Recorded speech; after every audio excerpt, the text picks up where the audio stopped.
ocasión muy especial ha llegado. Se acerca la hora fijada por el embajador japonés para la recepción en su residencia. Los invitados se preparan para asistir puntualmente. Fecha: martes 17 de diciembre. Lugar: calle Tomás Alva Edison 210, San Isidro. Hora: de 7 a 9 de la noche. Motivo: el Día del Emperador. Pero no solo los invitados se dirigen a la reunión. La esposa del embajador supervisa cuidadosamente los últimos detalles. Los anfitriones reciben a sus primeros invitados.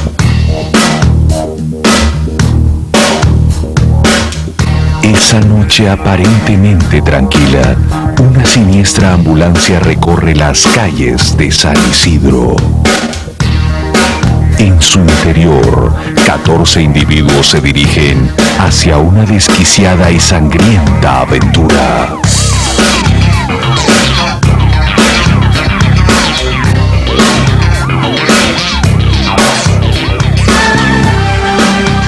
Después de dar la bienvenida a sus invitados, el embajador Aoki decide de partir en el jardín con los presentes y ordena que se sirva el segundo menú, sin sospechar que otro plato de fondo había sido preparado.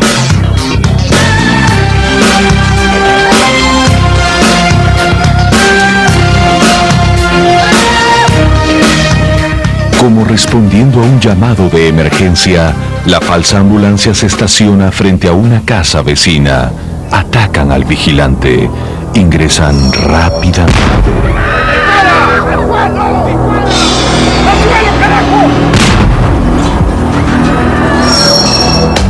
8:19. Un estallido remece los cimientos de la residencia y paraliza a los 730 invitados. 8:20. 14 terroristas irrumpen en la residencia japonesa. El segundo menú no pudo ser disfrutado.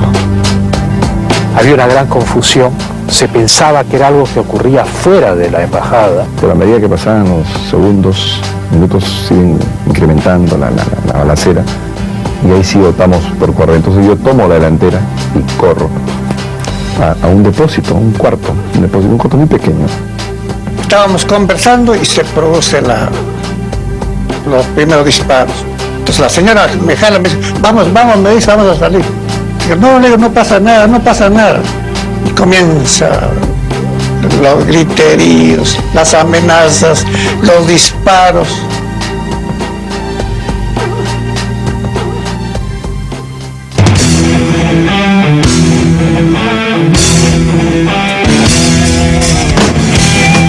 El temor se apoderó de los hombres de seguridad de la zona. Los guardaespaldas corrían sin dirección, desconcertados. Ninguno de los que estaban allí afuera comprendía lo que ocurría. Ráfagas de tiros al aire retumbaban en cada esquina aledaña.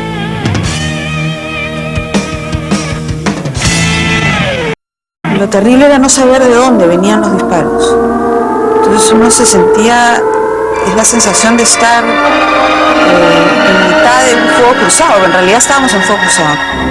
Y el pánico conquistó aquella noche limeña. El coronel Mejía y decenas de policías rodean la residencia. Los transeúntes corren aterrados buscando un lugar seguro y los vecinos se esconden en sus casas mientras desfilan por su mente crudas imágenes de un sangriento pasado de terror. Pero de pronto empezó una balacera infernal. Entonces nosotros entramos en la casa, nos tiramos al piso y nos encontramos con gente uniformada que disparaba a la altura del cuerpo y todo el mundo tirado en el piso. Estaban con unos trajes azules, pintados, rapados, sobreexcitados, en una actividad febril.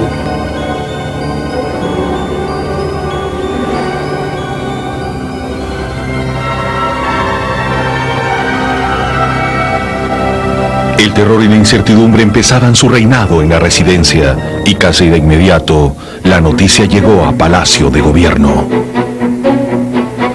Me encontraba en mi despacho viendo, analizando varios decretos supremos, cuando de pronto suena el teléfono.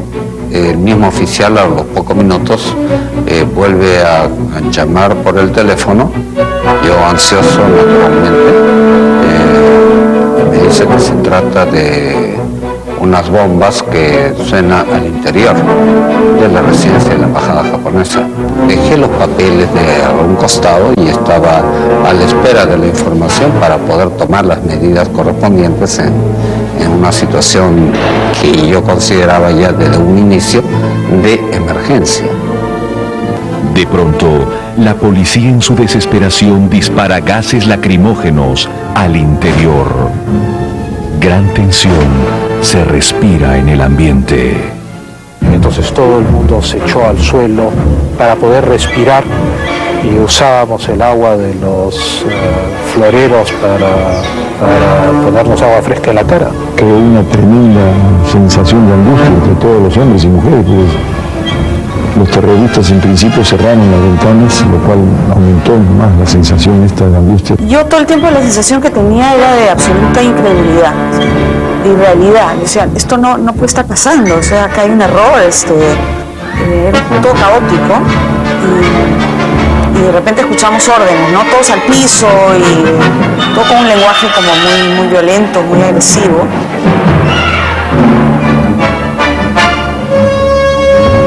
Serpa Cartolini dijo, está la mamá de Fujimori. No, decían por ahí, está los hijos, no, está familiar, no, todo era no. El problema ya era complejo, por supuesto, pero cuando me entero que también estaba mi madre, mi hermana, mi hermano y varios otros familiares, me dije, caramba, la situación es mucho más difícil y, por supuesto, tener a mi madre ahí adentro, dije que las demandas podrían llegar a extremos impensados. Yo les dije bien claro, ¿no? ¿Qué es lo que estamos pidiendo? Explíquenos exactamente qué es lo que están pidiendo ustedes. Primero la liberación de todos los compañeros que están presos, que están siendo maltratados y torturados en las mazmorras de estas cárceles. Vuelvo a repetir cuál es la misión nuestra, la liberación de nosotros, de todos los compañeros. Y si Fujimori no cede, a ver que lo intente. Inmediatamente también se entera mi hijo Kenji que estaba al costado estudiando economía y la primera pregunta me dice, ¿ha ocurrido este atentado ahí en la residencia? Sí, efectivamente, le digo. Bueno, y ahora, papi, ¿qué vas a hacer? En realidad lo que la pregunta de mi hijo representa era la pregunta general. ¿Qué va a hacer el presidente en estas circunstancias tan difíciles? Y mientras los peruanos y el mundo entero se preguntaban qué suerte correrían los rehenes, qué desenlace tendría aquella pavorosa noche del 17 de diciembre, en la residencia del embajador Aoki, súbitamente se ordena que todas las mujeres se pongan de pie. La tensión se incrementa. Muchas de ellas, si no todas, se despiden de sus esposos, pensando que quizás será el último adiós. Fue una despedida indudablemente muy dolorosa, no sabíamos qué es lo que iba a ocurrir. 9:45. Las puertas de la residencia se vuelven a abrir.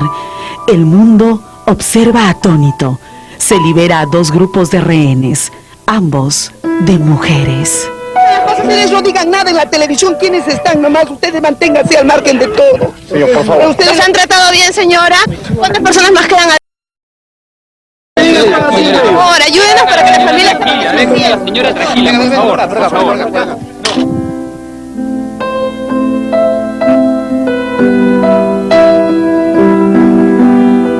Durante casi 3 largas horas, se logra liberar a la totalidad de las mujeres, entre ellas la madre y la hermana del primer mandatario.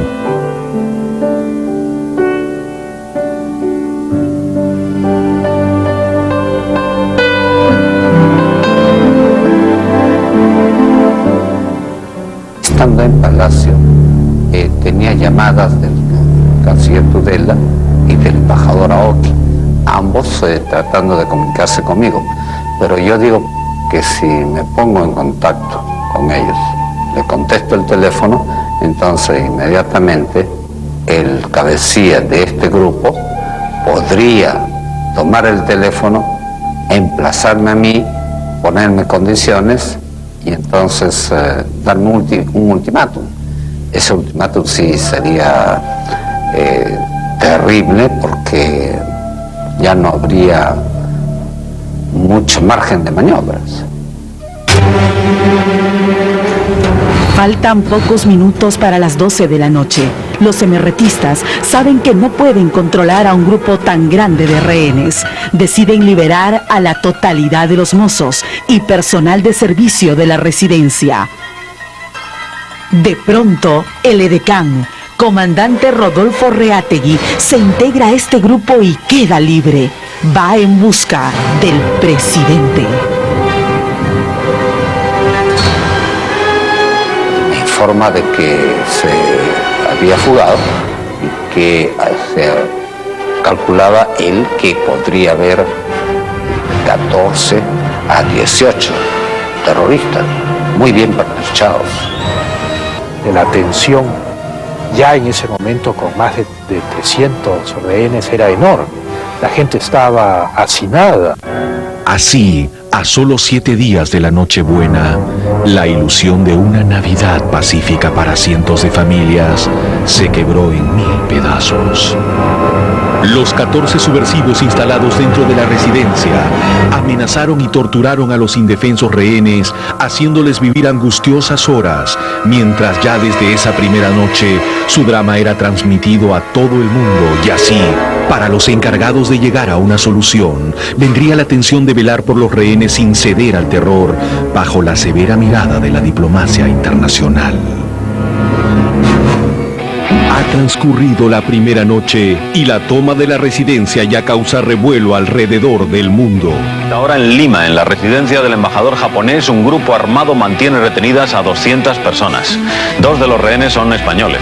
We're holding at least 200 people hostage inside the residence of Japan's ambassador to Peru in Lima. Dezenas de embaixadores de diversos países estavam reunidos para comemorar o aniversário do imperador Hirohito do Japão, quando a embaixada foi invadida. La prensa internacional se alarma por el rebrote del terror y la vida de sus diplomáticos. En el Perú, la noticia era además el drama y la tensión que vivía un país que se preguntaba ansioso lo que pasaría dentro de la residencia desde aquella mañana aparentemente tranquila. Quien así se sentía dueño de la vida de indefensos seres humanos, decidió entonces desenmascararse ante la prensa, que logró así desentrañar el misterio del liderazgo de este duro golpe a la paz en el Perú. Néstor Serpa, de la Dirección Nacional del Movimiento Revolucionario Tupac Amaru, para dirigirme a las personas que... La autoría del atentado no solo se confirma, sino que se revela que es el jefe máximo del sanguinario MRTA quien comanda esta desquiciada misión. El Perú y el mundo se remecen con la noticia, pues saben de lo que es capaz un terrorista dominado por la locura de aparecer ante el mundo como un temido líder.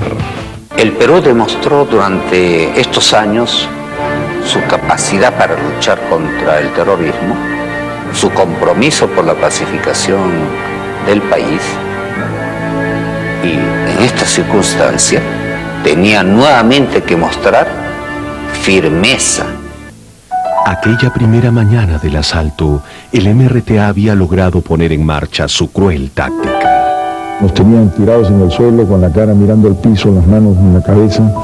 Nos rastreaban las armas a cada rato, nos metían patadas y nos decían que nos iban a matar. Y de rato en rato cogían a uno de nosotros para ponernos frente a la ventana para actuar como escudos en caso de que alguien de afuera fuera a disparar. Pero la agresividad no era ya el único factor de esta crisis. No había que comer.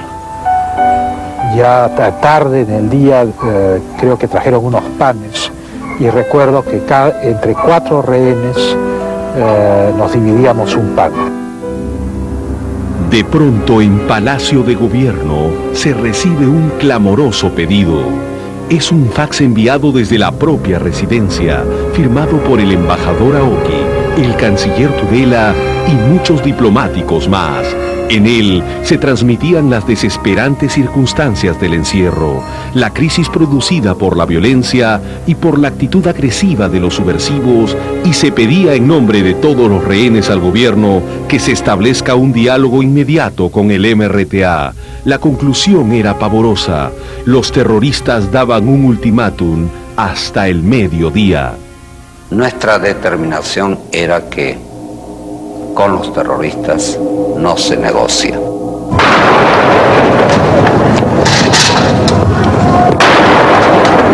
Bueno, los 2 disparos que han escuchado es una advertencia.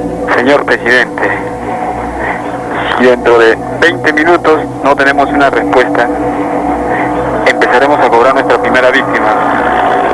Y aquella víctima será el canciller Tudela. ¿Me escuchó?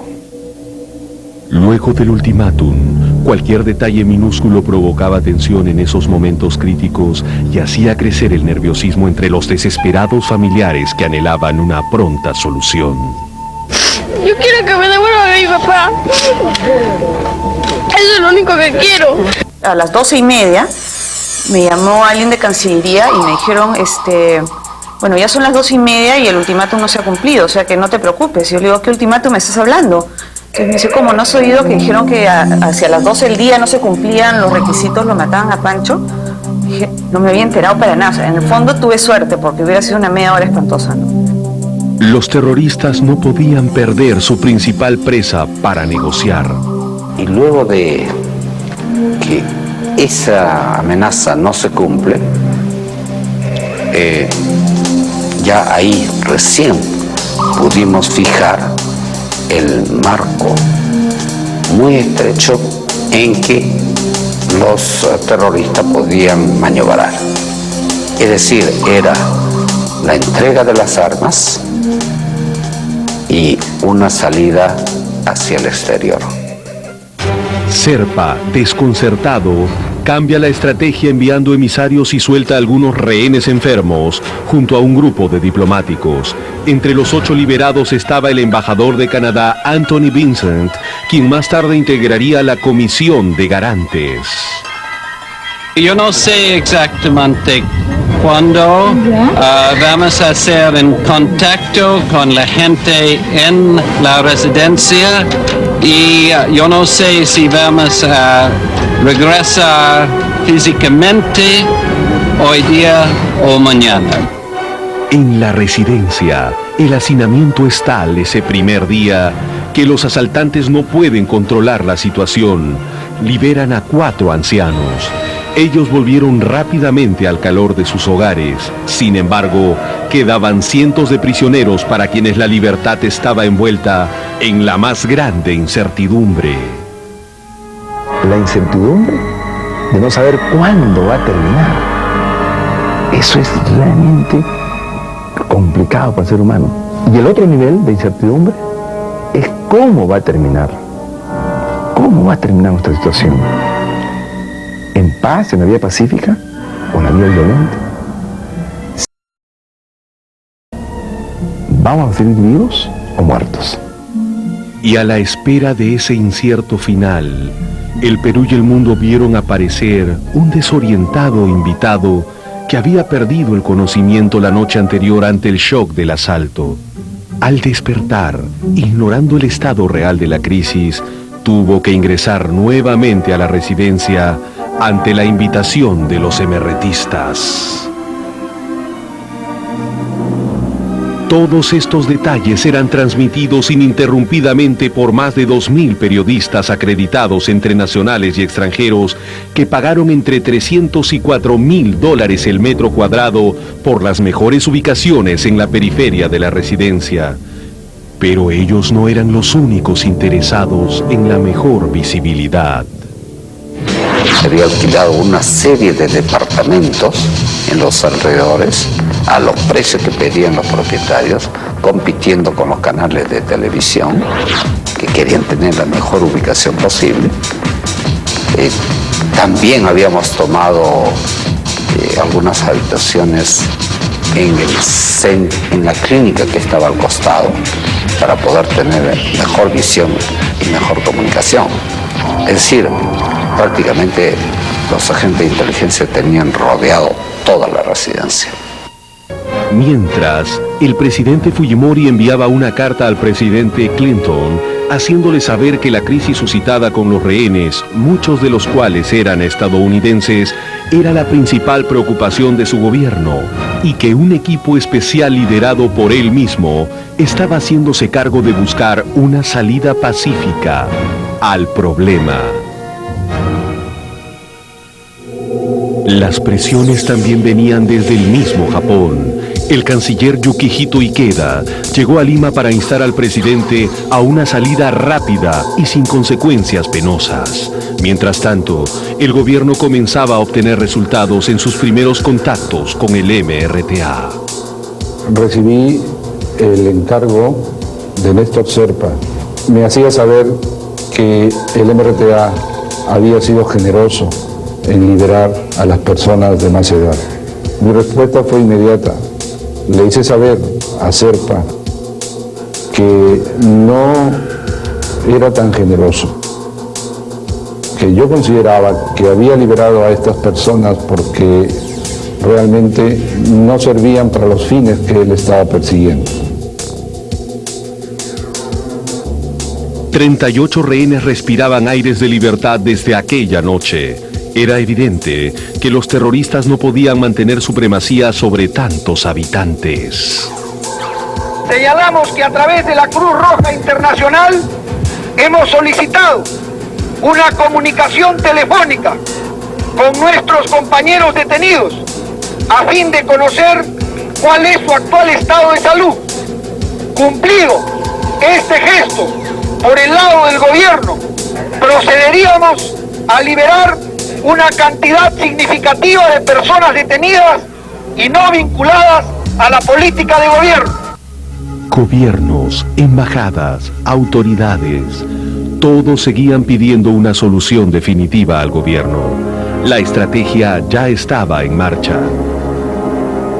Junto a las primeras negociaciones, ocurrían algunos hechos que ni los rehenes ni sus captores sospecharon que eran parte de un plan de contingencia. Para medir hasta dónde podían llegar estos terroristas en su cometido, sucesivamente le fuimos cortando la energía eléctrica, luego la telefonía celular, el agua se comenzó a acabar, la telefonía fija y no habían reacciones. Eso era una señal de que estos terroristas no estaban dispuestos a llegar a extremos. Entonces, bajo esos parámetros es que se diseña el mensaje a la nación.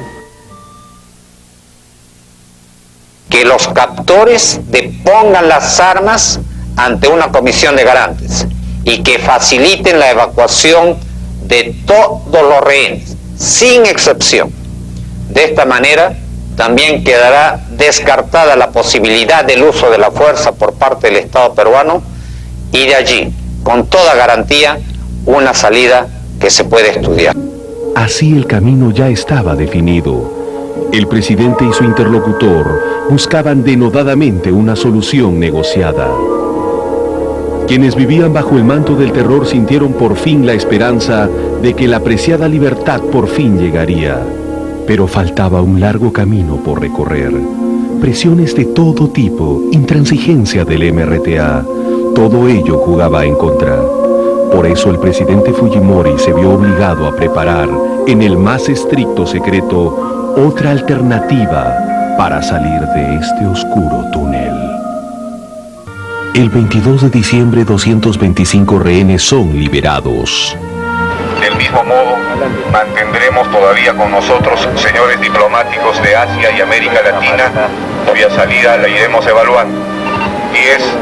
Precisamos y ratificamos que la liberación de las autoridades que desde hoy quedan prisioneras solo será posible si el gobierno dispone la libertad de nuestros militantes presos en diversas cárceles. Por la Dirección Nacional del MRTA, Néstor Serpa Cartolini.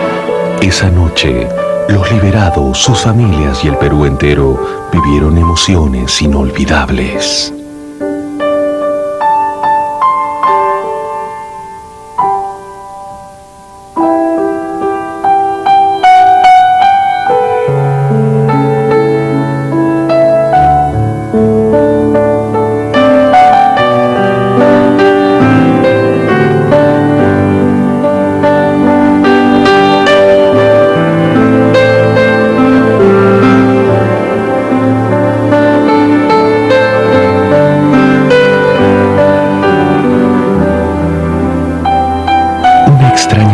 Sentimientos los invadía, la alegría de regresar al hogar y los compañeros de cautiverio que aún quedaban. ¿Por cuánto tiempo se respetarían sus vidas? ¿Por qué caminos habría que convencer al MRTA de que depongan las armas? Eran preguntas que flotaban en ese aire denso de la casona y que algunos rehenes preferían ocultar en sus cartas. En algún momento se pensó que utilizando la bombardas que ocurren en Navidad o Año Nuevo, hacer un plan de rescate, plan que llamamos Plan Papá Noel, ingresara intempestivamente a la residencia, pero lo descartamos por el riesgo que podía correr algunas personas. Falta poco para las 12 de la noche. Se escuchan miles de voces unidas en un canto de esperanza. Los hijos y las esposas de los rehenes piden y desean con toda su alma el mejor regalo de la Navidad, el esperado encuentro de paz, pero este no pudo ser. No hubo Nochebuena. En primer lugar, cuando llega la Navidad, la hora, la desesperación de estar solo, de no estar junto a los hijos, de estar lejos de la familia.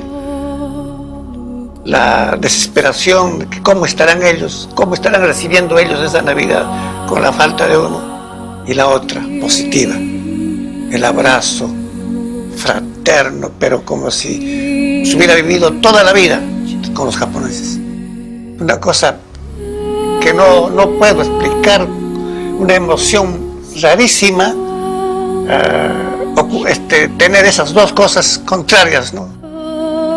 Era una Navidad contradictoria, una Navidad de contradicciones, una Navidad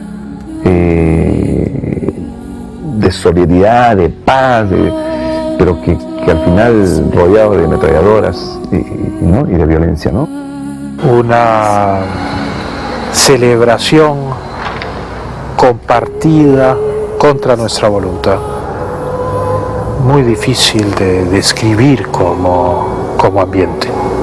Sin embargo, la Navidad traería un nuevo mensaje de esperanza para ellos.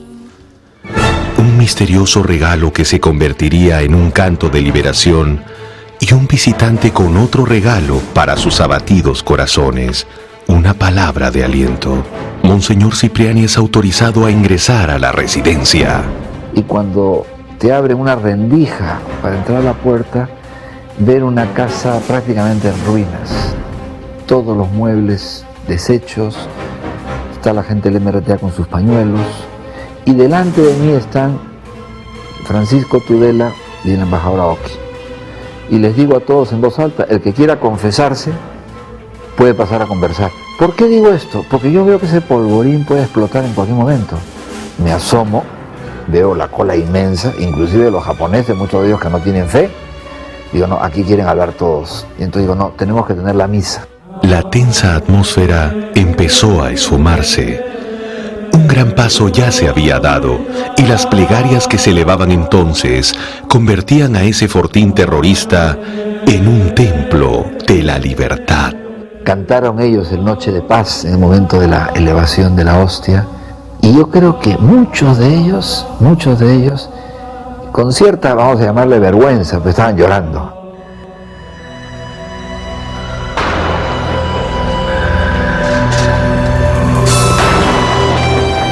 Disparos y provocaciones eran la propuesta de diálogo del MRTA. Esto acrecentaba el suspenso por las vidas de los rehenes ante las cámaras de todo el mundo, que enfatizaba entonces su presión al gobierno peruano. Así, el canciller de Malasia llega el 26 de diciembre preocupado por su embajador prisionero. Su mensaje pidiendo una salida pacífica y rápida resumía el de muchos países que seguían la crisis paso a paso. Por ello, un sector sugiere al presidente el retiro de la prensa de la residencia. Había que discernir rápidamente en reuniones con el primer ministro. Me acuerdo pues las múltiples amanecidas tratando de ver alternativas de solución al tema de la residencia. Lo que ni las cámaras ni muchos rehenes podían detectar era que un minucioso plan de vigilancia ya estaba en marcha. Desde azoteas, departamentos y casas vecinas. Para el servicio de inteligencia, nada de lo que pasaba en la residencia escapaba a su observación. Conversaciones y toda señal de alarma eran captados por minúsculos micrófonos que habían colocado falsos electricistas en lugares estratégicos. La rutina emerretista era seguida al detalle y se estudiaba cuidadosamente todo lo que salía de la casa en busca de información útil. Pese a la tensión reinante, se obtuvieron algunas liberaciones más, pero Serpa enfatizó que liberaba solo a los rehenes que no servían para sus fines. Para ellos, esos días de horror llegaban a un feliz desenlace, mientras para el resto aún no se escribía el capítulo final. Ignoraban que una vivencia compartida entre el presidente y un rehén había inspirado aquel regalo que insospechadamente cumplía su misión. Las guitarras iniciaban su himno a la libertad.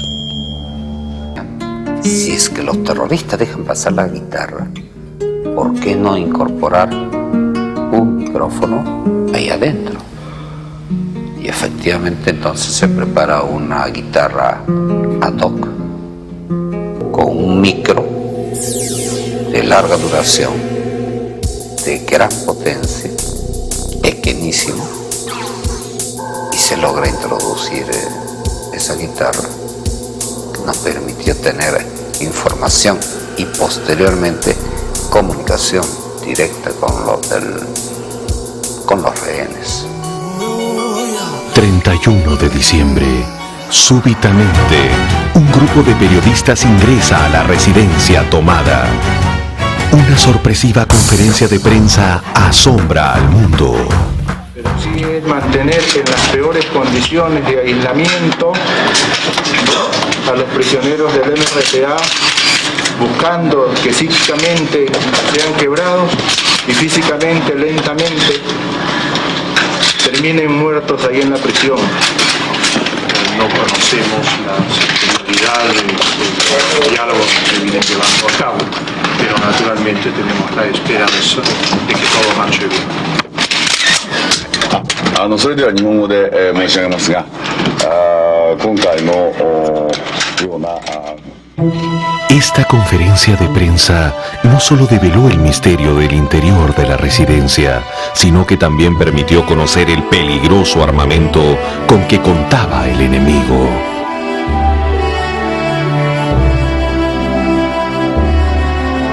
El MRTA usó a la prensa internacional para advertir a los responsables del diálogo que no cedería ni un paso en sus exigencias. Lo que hacía era dar pie a su derrota, pues ese fue un aviso para que el presidente Fujimori reafirmara el plan de contingencia. Así, mientras la actitud de Serpa cerraba las puertas de un diálogo sin trabas, en el año que se iniciaba, otra salida comenzaba a abrirse para los rehenes. Aquellos hombres habían sido condenados a una inhumana convivencia. Había 3 baños para 300 personas y se había cortado el agua, o sea que no había agua. Y 2 terroristas dormían en el cuarto de nosotros. 2 terroristas. Cuidándonos. Un lugar especial que se agarraban y siempre estaban con nosotros, permanentemente. No nos dejaban solos. Aquella mansión y el terror se los devoraba, envolviéndolos con su olor húmedo mezclado con restos de comida, pólvora e intolerancia. Debían hacer algo para evitarlo. Todos juntos tomábamos desayuno y luego, por ejemplo, a las 8 de la mañana ellos hacían sus arengas, daban sus informaciones, sus partes, y nosotros hacíamos limpieza de las habitaciones.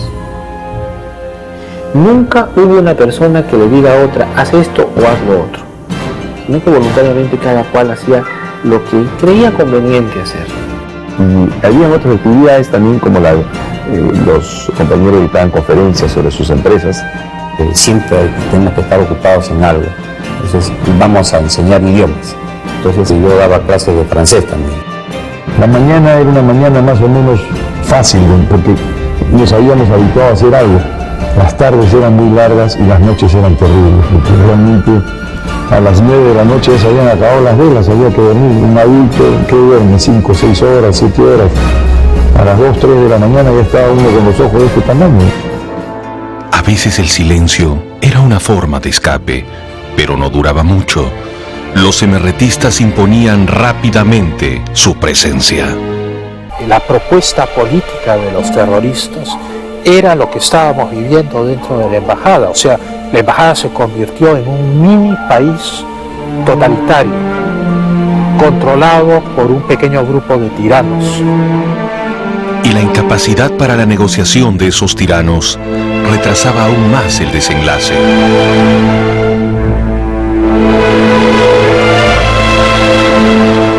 Serpa y sus huestes tuvieron que lidiar con un original contraataque que venía desde el segundo piso, con cantos del alma. Cuando cantaba mucho me entregaba mucho en canto, y porque sabía que eso también podía molestar a estos hablando de cantos, y por eso lo hacía.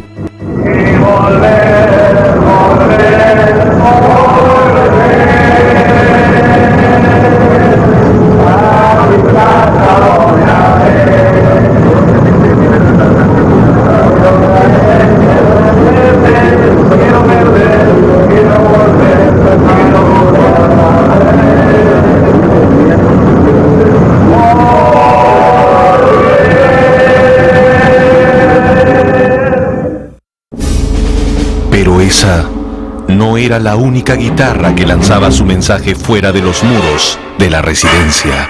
La tercera guitarra era para el almirante Gianpietri, que era el nexo con el Servicio de Inteligencia Nacional. Entonces, el almirante tenía una forma de enviar mensajes sobre la situación al interior de la residencia, y a su vez el Servicio de Inteligencia, a través de un beeper, darle respuesta. El presidente del Consejo de Ministros dijo que se buscaría una solución pacífica. Si no se encuentra esa solución pacífica, ¿queda descartado el uso de la fuerza? No podemos adelantar opinión sobre este tema. Si continuaremos, como ha dicho el primer ministro, agotando todos los medios para la solución pacífica sin derramamiento de sangre. Pero como se dijo en el mensaje, y este es el marco de trabajo, es que si ocurre algún atentado contra la integridad física de alguno de los rehenes, entonces el escenario cambia, la lógica cambia, y no, en ese caso no se descartaría el uso de la fuerza por parte del Estado. Tenía con frecuencia la llamada del primer ministro, que dicho sea de paso es un gran amigo, pero las circunstancias eran especiales. En una ocasión tuvimos una conversación de 55 minutos. Recuerdo exactamente el tiempo que nos tomó esa conversación. Y planteamos diversas posibilidades, pero entre ellas se deslizó la idea de que las relaciones peruano-japonesas podrían resquebrajarse profundamente si alguno de los rehenes falleciera.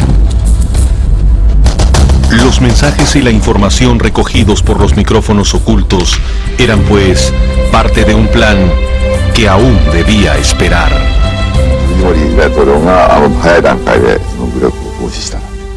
Si es que el presidente Fujimori hubiera realizado la incursión en una etapa prematura, quizás todos los rehenes habrían muerto. Eso era lo que pensaba. Es por eso que mi deseo era que el gobierno japonés tratara de convencer al presidente Fujimori y empezaran las negociaciones para una solución pacífica. Y esa solución se abría camino con la formación de la Comisión de Garantes a la que se sumó Monseñor Cipriani.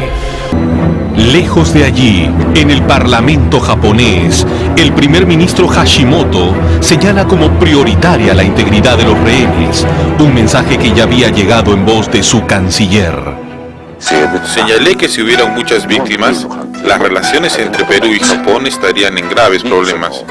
Insistí que era especialmente peligroso el camino de intentar la solución mediante el uso de la fuerza, en una forma tan prematura. Una solución pacífica y rápida eran los dos adjetivos que se utilizaban en esa época.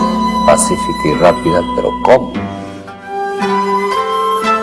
El pasado vino entonces al rescate con un mensaje escrito en piedra.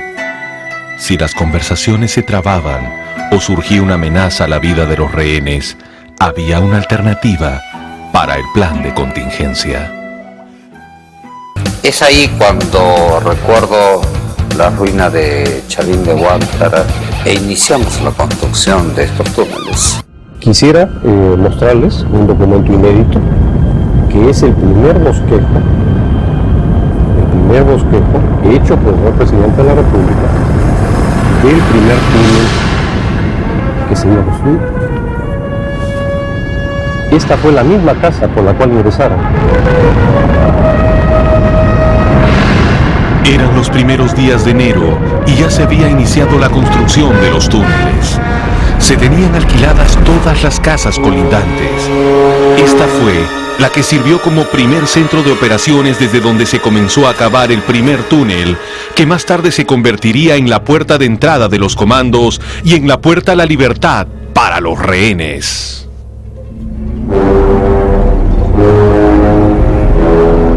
Para esta construcción había que tener gente, primero especializada y segundo, gente que estuviera dispuesto a trabajar durante estos días en forma continua y sobre todo de una manera muy reservada.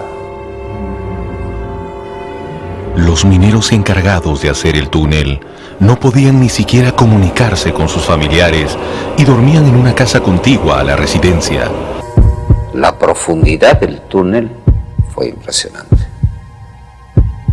Del nivel del piso de la casa al fondo del túnel era aproximadamente de 5 metros. Y había que hacerlo a esa profundidad para que no se vaya a notar y que también los ruidos sean menos perceptibles. Los túneles llegaban hasta el jardín posterior de la casa. Todos contaban con cableado eléctrico, sistemas de ventilación y fueron completamente tapizados para eliminar ruido alguno. Vimos como en el jardín había una franja en la cual el pasto estaba siempre verde y nadie regaba el jardín. Lo que no sabíamos es que se tiraba agua o se regaban los túneles del interior para darle consistencia a la estructura. Y lo que siempre me llamó la atención fue que los terroristas no percibieran esto. El MRTA inició un juego mortal entre estas paredes. Su derrota ya se iba escribiendo paso a paso, insospechadamente, cautelosamente. Con realismo y con la paciencia para llevar a cabo la estrategia, porque ese fue uno de los elementos. La serenidad con que se debía actuar, fuimos desbrozando el camino paso a paso. Primero agotando todo aquello que podría dar una salida efectivamente pacífica. Y en caso de emergencia, tener esta otra alternativa de intervención militar. Operación militar que fue siendo planificada en el más absoluto secreto por un grupo de comandos de élite, entre los que se encontraba el comandante Juan Valer Sandoval, que posteriormente sería uno de los héroes que ofrendaría su vida en el rescate. El que habla, vamos a ingresar en este sector, abominar el garaje, donde se supone que hay elementos terroristas, que somos que partir de el sector de esta cosa. No se dejó de lado ni un solo detalle. Se estudiaron todas las opciones posibles para ejecutar el ambicioso operativo Chavín de Huántar.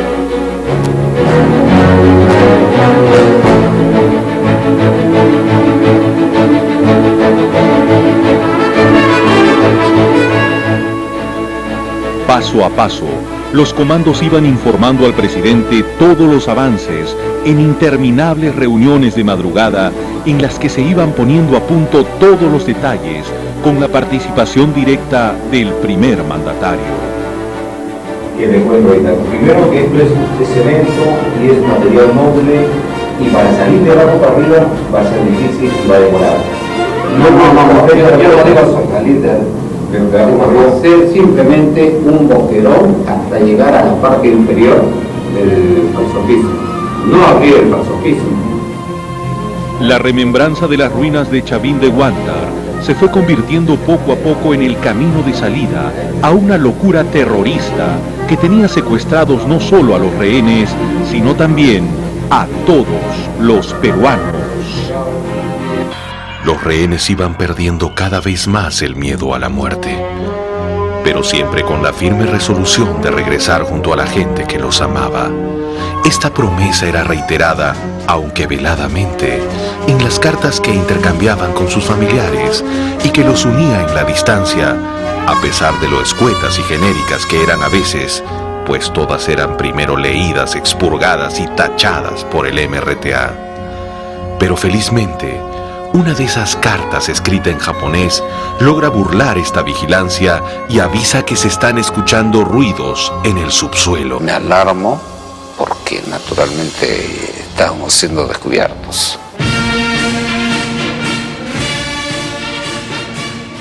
Esto exigió del gobierno peruano una rápida y original respuesta para que los ruidos no sean percibidos por el enemigo.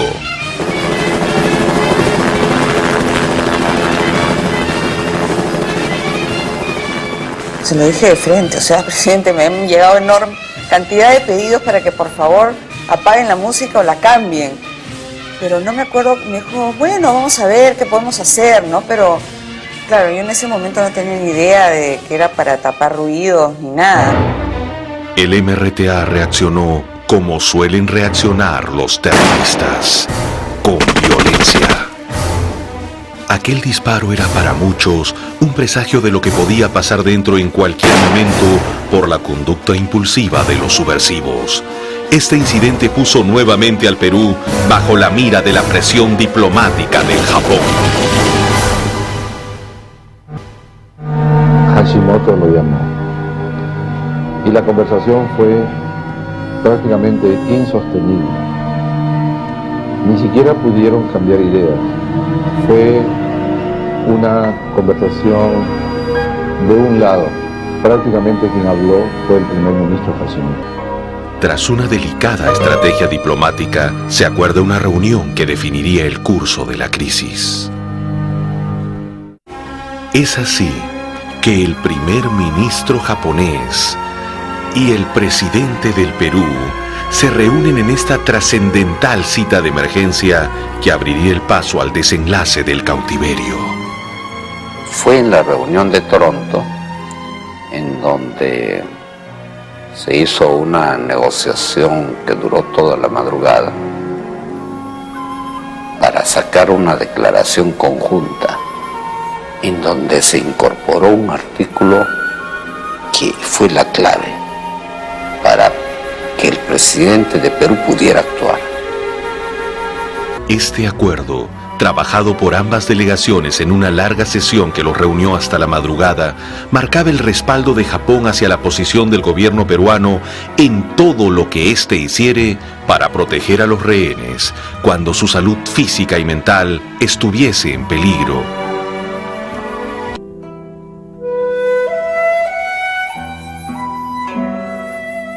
Fue una reunión entonces clave para todo este proceso de rescate de los rehenes, naturalmente haciendo énfasis en una búsqueda, en una salida pacífica, pero naturalmente sin aceptación del chantaje que suponía la liberación de los presos del MRTA.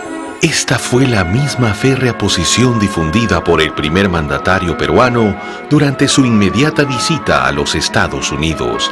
Se reunió personalmente con el presidente Bill Clinton y dio una conferencia en la OEA, dejando en claro que los MRTistas eran terroristas y por ende había que tratarlos como tales. Esto no es solamente un problema peruano, este es un problema de las Américas, un problema, podríamos decir, internacional, para que los terroristas del mundo sepan que cuando toman rehenes en la forma como lo han hecho en el Perú, ellos no van a tener concesiones como lo están ellos demandando. Luego, en Santo Domingo, se reunió con el presidente dominicano, quien le ofreció asilo para 4 terroristas. El 11 de febrero crece la expectativa.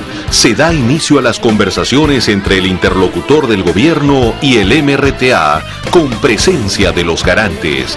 El país tenía muchas esperanzas en lo que estos hombres empecinados en la paz podían lograr. Sin embargo, las ansias por ver un pronto final se encontrarían con una muralla. Los terroristas no estaban dispuestos a ceder en su petición de liberar a todos sus presos. El diálogo para ellos era solo un medio para lanzar sus amenazas. Ellos te decían, mire usted, mañana le voy a traer la oreja del embajador de Japón o el dedo del canciller. Lo que no se puede pensar es que esto va a acabar con todas las demandas de ustedes. Bueno, al hacerles esa propuesta, reaccionan groseramente. Si usted va a actuar de esa manera, retírese. Usted cree que hemos venido aquí para jugar.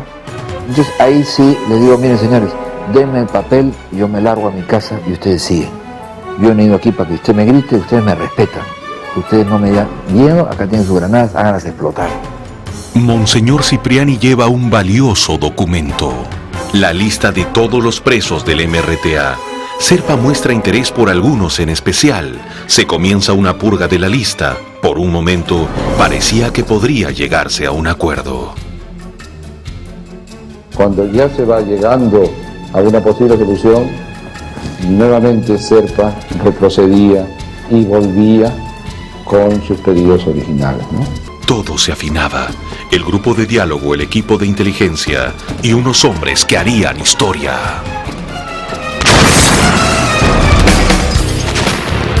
Los entrenamientos requerían muchas horas de concentración y precisión. Se construyó una réplica exacta de la residencia nipona para que los comandos entrenen en condiciones reales. Este fue durante interminables jornadas el teatro de operaciones.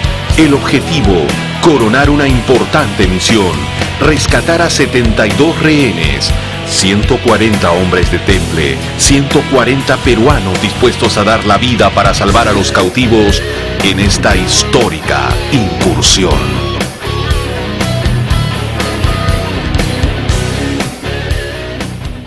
Hubo en algún momento el ofrecimiento de que el grupo Delta de rescate americano pudiera llegar al Perú, 55 miembros. Recibí esa información, le dije que le agradecía, pero que no era conveniente en esos momentos.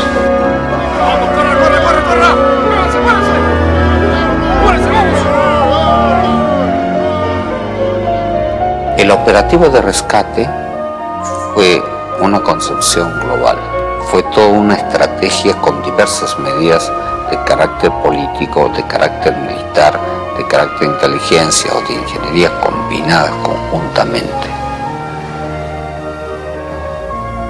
Por ejemplo, no se podía hacer una intervención militar sin haber agotado las vías pacíficas. El presidente exigía precisión en los ensayos. Quería evitar los fracasos de incursiones como la de Nicaragua, en que un intento de rescate de rehenes en el Congreso dejó 14 muertos en 1978. O el del Palacio de Justicia de Bogotá en 1985, tomado por el M-19, donde el operativo de rescate arrojó 115 muertos. Y aún no se olvidaba el trágico final de la incursión en el rancho de Waco, en Texas, un rotundo fracaso con la muerte masiva de secuestrados y comandos. Por su parte, el MRTA mantenía la intención de estirar la crisis sin interés en darle fin. De pronto, el interior de la casona vuelve a encenderse. El diario La República informa de la existencia de un túnel que se estaba construyendo debajo de la residencia. Esto se constituye en el mejor pretexto para acosar a los rehenes y emplazar al gobierno, deshaciendo el camino andado en el diálogo. Nosotros hemos venido escuchando algunos ruidos debajo de lo que podía ser el piso de la residencia en sí, ¿no? Todo indica, digamos, que existe sin duda, o por lo menos hay la intención de nuestro punto de vista, preparar un ataque militar. El día de mañana no vamos a asistir a las conversaciones. Día a día, la comunicación con los cautivos actualizaba la información sobre la organización de los terroristas, sus actividades y la distribución de los prisioneros, mientras los túneles ya quedaban listos para la irrupción sorpresiva. Rápidamente se organiza un viaje a República Dominicana para pedirle a su presidente que amplíe su ofrecimiento de asilo. El retorno de este viaje tenía una sorpresa para la comitiva de periodistas, pues iban sin saberlo, camino a ser testigos de un capítulo clave en esta crisis. Así, el presidente va al encuentro de Fidel Castro para tratar este delicado tema. Y finalmente logramos que el presidente Fidel Castro acepte una flexibilización en la permanencia eventual de aquellos del MRTA que querían viajar hacia Cuba.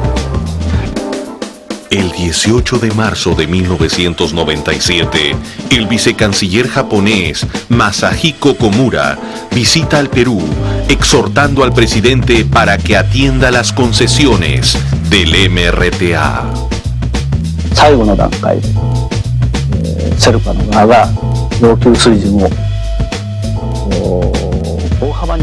En la etapa final, cuando Serpa había bajado en gran cantidad su exigencia, le mencioné que era necesaria una concesión más por parte del presidente. Al respecto, el presidente se quedó pensativo por un momento y no respondió acerca de esto. A pesar de los viajes al exterior, a pesar de las agotadoras sesiones de negociación, a pesar del empeño por lograr una salida pacífica, La situación de los rehenes se tornó crítica y peligrosa cuando el cabecilla terrorista prohibió el ingreso de los médicos de la Cruz Roja. Fue entonces que el presidente Fujimori tomó una de las decisiones más trascendentales de su vida.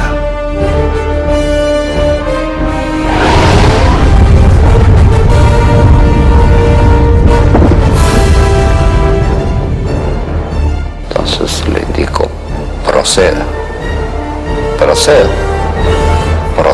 le dije.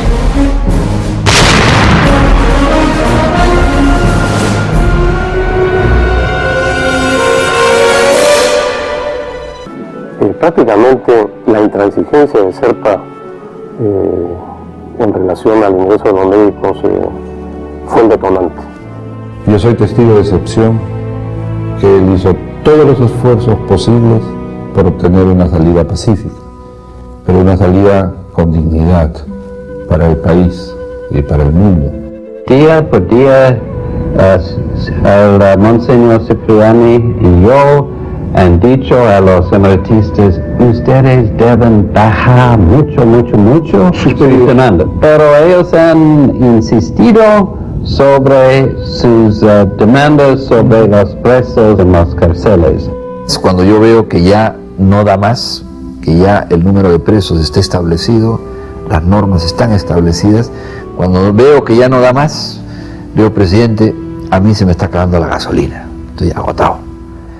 Y me quedo yo muy preocupado porque me dice, a mí también. Digo, presidente, a usted que no se le acabe la gasolina, usted es responsable de esto. Fue uno de los momentos más delicados de mi vida, quizás el de mayor responsabilidad, en donde se mezclaba una serie de sentimientos, pero la decisión ya había sido tomada días antes y había que ejecutarla, dar la orden de ejecución.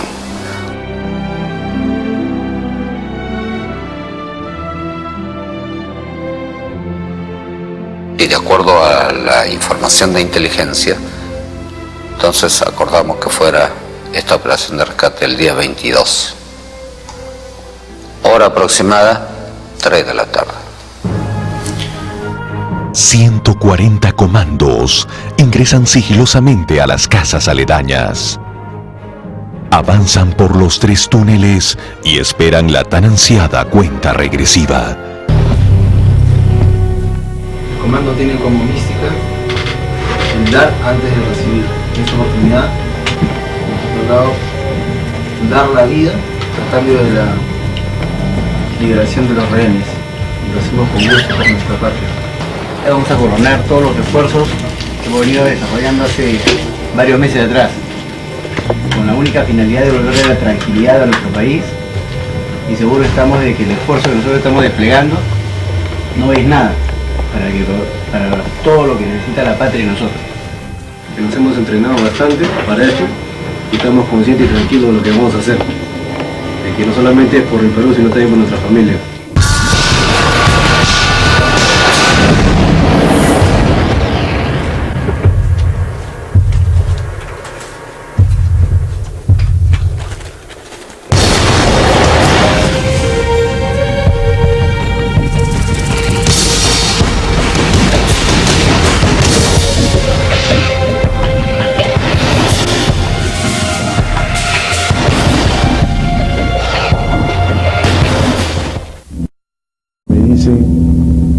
Hoy se realiza la operación.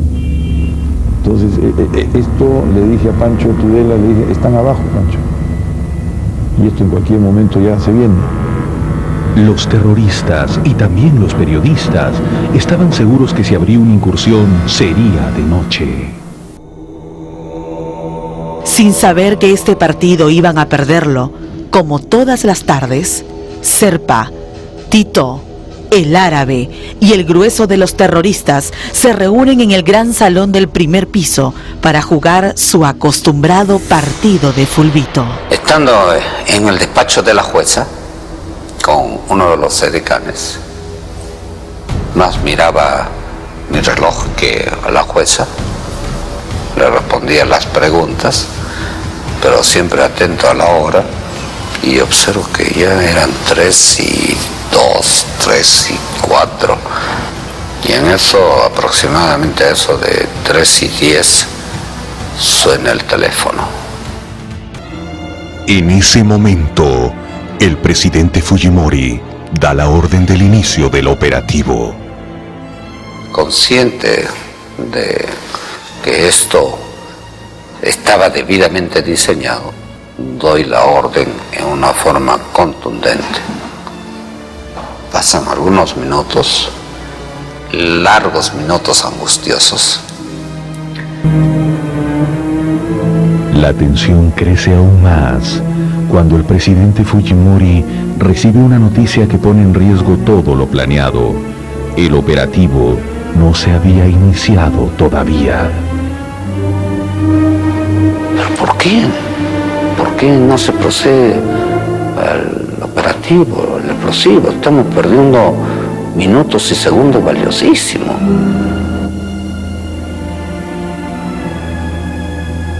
Los comandos ya en posición de ataque esperaban la primera explosión.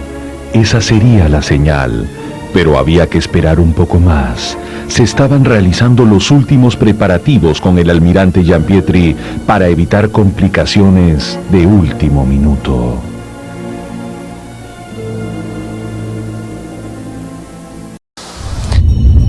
y 15 p.m. Los 140 comandos esperan ansiosos, revisan mentalmente el plan. 3:16. Los rehenes se reclutan en sus habitaciones, en alerta. 3:17. El partido de Fulvito mantenía a los terroristas al margen de lo que ocurría. 3:18. En las azoteas, más de 20 francotiradores tenían cada punto de la residencia en la mira. 3:19. La orden ya estaba dada, pero la tensa calma aún no se quebraba. 3:20. Nadie lo sabía, nadie los veía, pero los comandos estaban a punto de cambiar el rumbo de esta historia. 5, 4, 3, 2, 1, 0. ¡Vamos! ¡Vamos! Un estruendo remece al distrito de San Isidro. Una gran incertidumbre da la vuelta al mundo. Nadie sabe qué está ocurriendo al interior de la residencia. Al momento de ver los comandos en el jardín, la noticia se confirma. Se trataba de un planificado operativo militar. Desde el túnel principal, un grupo de comandos hace detonar una descarga, justo debajo del gran salón. El partido de Fulvito acaba abruptamente para los emerretistas.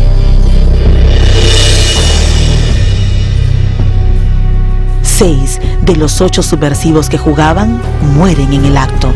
Los otros 2 alcanzan sus armas, pero la segunda explosión los paraliza para siempre. Simultáneamente, Serpa y un emerretista que observan el partido al pie de la escalera recogen sus armas, impulsados por el gran estruendo, e intentan llegar al segundo piso. Rápidamente son interceptados por los valientes comandos, dejando en la escalera su vida y su sanguinario plan. Uno de los puntos para sacar a los rehenes era el segundo piso, donde se encontraba una puerta blindada. No se podía colocar un explosivo ahí, porque obviamente afectaría a muchos de los rehenes. Se les tuvo que indicar, mediante esta comunicación de inteligencia, que ellos se encargaran, los rehenes se encargaran de abrir el pestillo y abrir la puerta. En ese momento ya estaba preparado. En los últimos 15 días me había mantenido yo en una colocación determinada en el cuarto que me estaba asignado.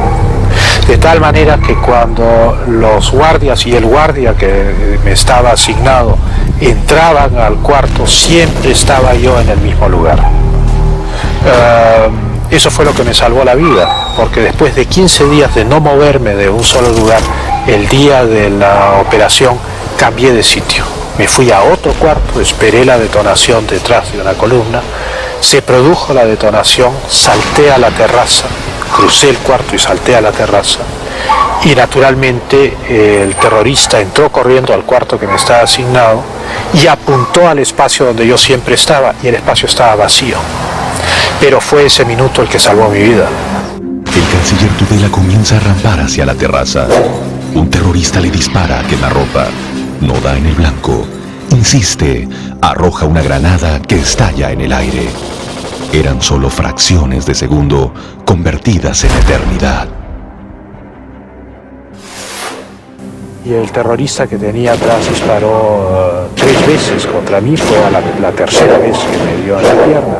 La primera vez me rozó el brazo, una bala. La segunda vez el balazo estalló en la pared delante de mis ojos. Me recuerdo que me salpicó el cemento. A los pocos instantes escucho la voz de uno de los comandos que dice: le han dado al comandante. Segundos después volteo y veo la cabeza del comandante balear. Logro pararme y ahí me doy cuenta que es difícil tenerme en pie. Sin embargo, logro caminar unos pasos hasta llegar al jardín. Pero entre que prendimos el televisor, un poco que nos organizamos para escuchar las noticias, yo ya no vi, por ejemplo, cuando salió Pancho. Entonces yo veía que salían y no lo veía él, entonces sí fue duro. Fue con tal estrépito el golpe que yo pensé que se iba a caer todo el edificio, pues, ¿no? Entonces estaba viendo la forma como poder salvarme. Gritábamos, nosotros con todas nuestras fuerzas: somos rehenes, somos rehenes.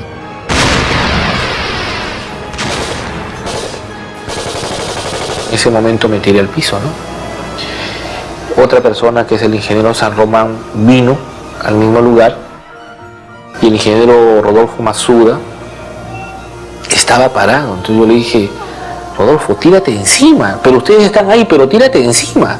Entonces yo lo he agarrado con las manos y lo he jalado para que caiga encima. De pronto se abrió la puerta y entró una especie de bomba de luces, ¿no? Explotó. Dijimos: llegó la hora, aquí ya.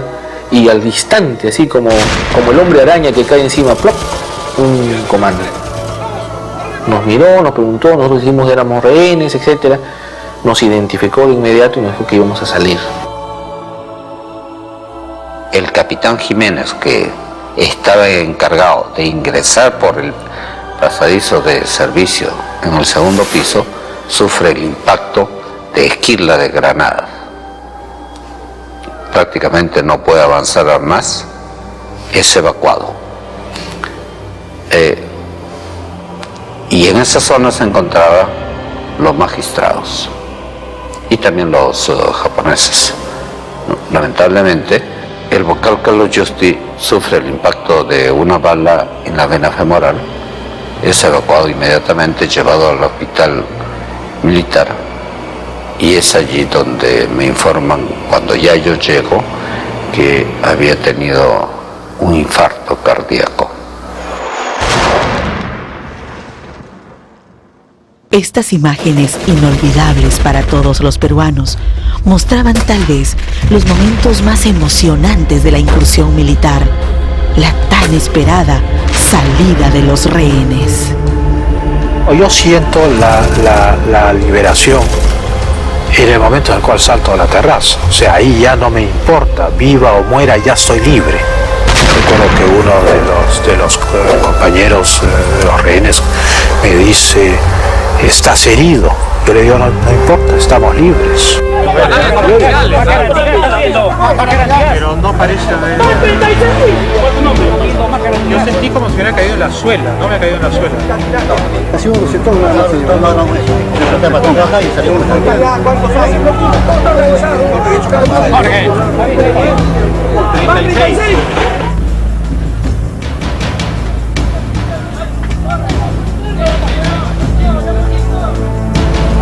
Uno a uno, los rehenes fueron saliendo hacia los puntos planificados con anterioridad.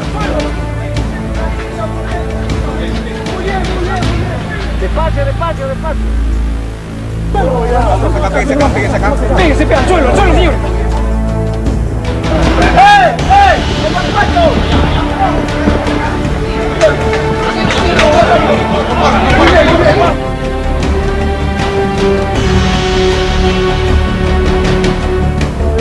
Por acá, por acá, por acá. Así,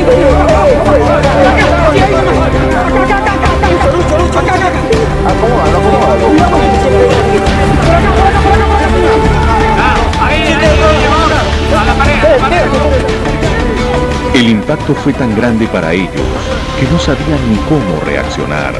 Luego del shock inicial, todos se fueron dando cuenta que el sueño se había hecho realidad.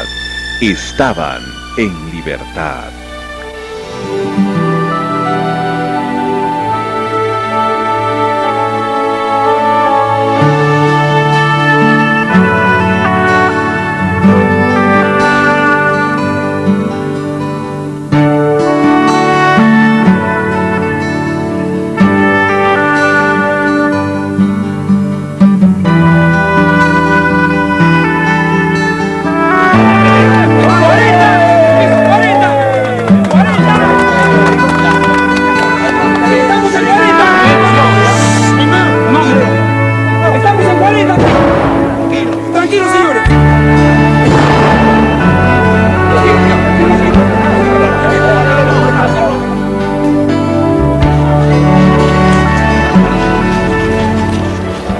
Algunos caminando con dificultad, otros en camilla, se alejaban ya de esa fría prisión, respirando aires de libertad.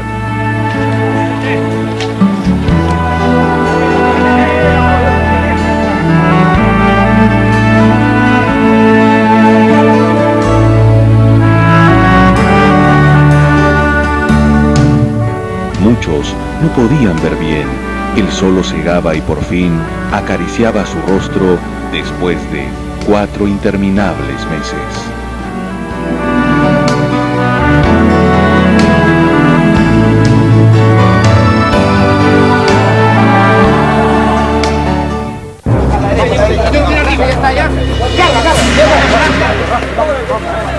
Lamentablemente, 2 valerosos comandos murieron en este impresionante rescate que el Perú y el mundo vieron en vivo, directo.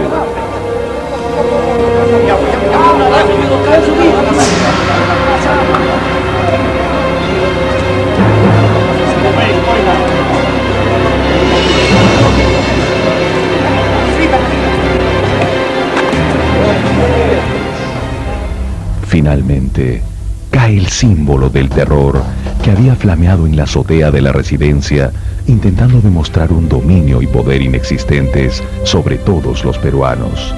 Esa bandera fue arrancada y lanzada en señal de victoria.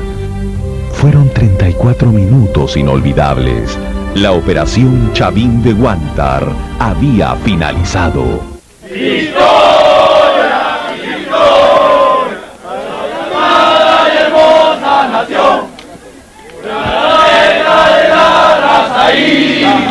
la nobleza de su corazón. Estamos con el jefe de la operación, Coronel William, jefe del grupo.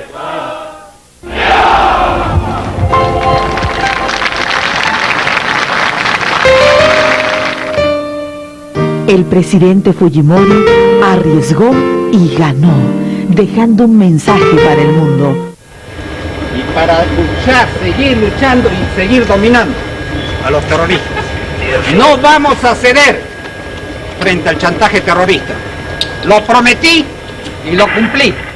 Naturalmente que fueron momentos muy dramáticos que vivimos, una responsabilidad muy grande, que pocos presidentes lo han vivido, porque estaba en juego la vida de 72 rehenes y la vida de los comandos que iban en este operativo de rescate. Actué con confianza, con convicción al mismo tiempo, porque los preparativos se habían hecho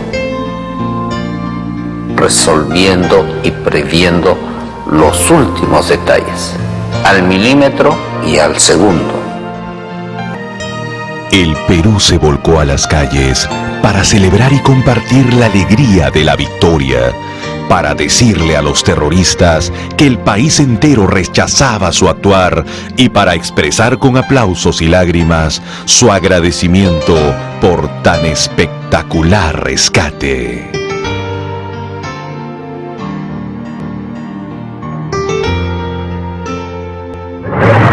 No se imagina usted, para mí era 3 y 5 y estoy esperando, carajo, ya, te le digo ya.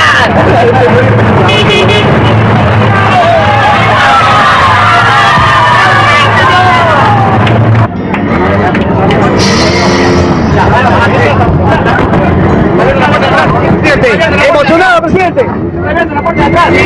Perú es libre.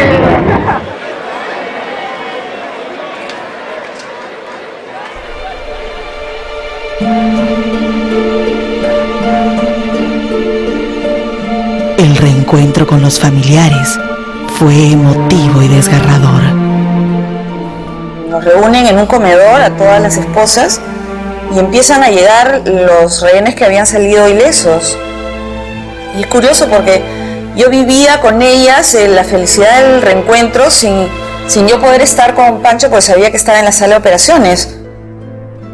Los ojos llenos de lágrimas, los brazos que crecían para abrazar más y más, verse una y otra vez para reconocerse, tocarse fuertemente para tener la certeza de que no estaban soñando, para entender que el sueño se había hecho realidad. Besos y caricias que estuvieron ausentes por más de 4 largos meses. El hospital militar fue testigo de las escenas más emotivas y tiernas de los últimos tiempos.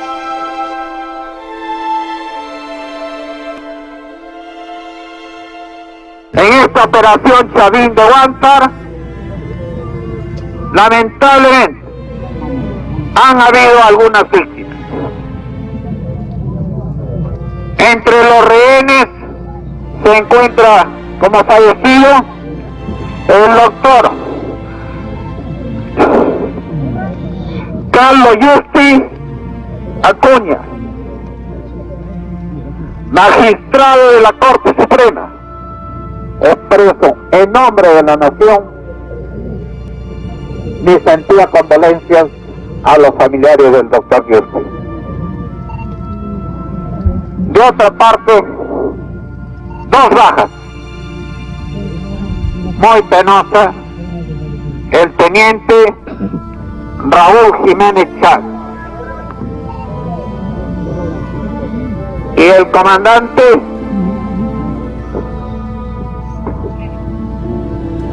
Juan Valer Sandoval, miembro de la seguridad de mi hijo Kechi. A ellos también, a sus deudos, y nada, en qué pensar.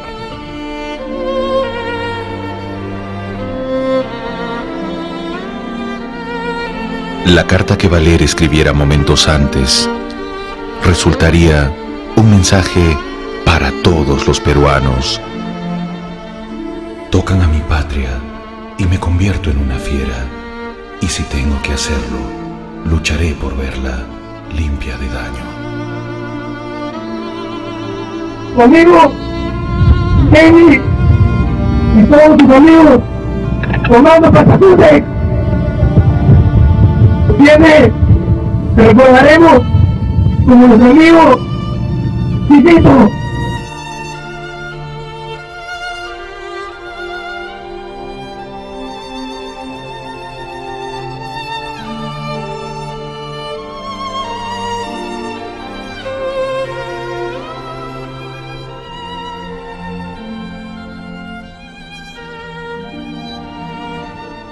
Este no fue un final feliz, porque la toma de la residencia del embajador del Japón nos marcó a todos muy profundamente Pero nos demostró también que después de tantos años de sangre y de terror, los peruanos habíamos llegado por fin al final del túnel.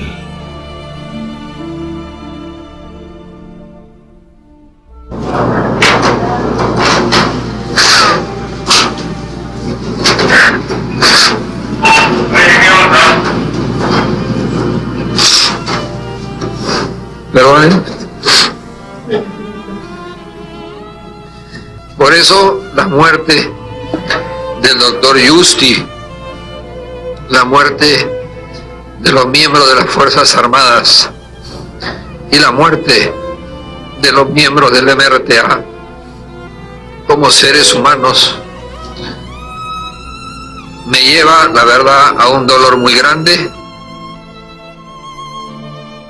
Mientras para algunos, esos 126 interminables días permanecerán en la memoria como un triste recuerdo, para otros es una historia que prefieren olvidar. El ejemplo de Chavín de Huántar no solo es para los peruanos, para mostrar firmeza en este objetivo de la pacificación nacional, sino también para el mundo entero, porque el mundo tenía que entender que ante el terrorismo no se podía ceder frente a sus chantajes, a sus amenazas, a una sociedad libre que quiere construir su democracia.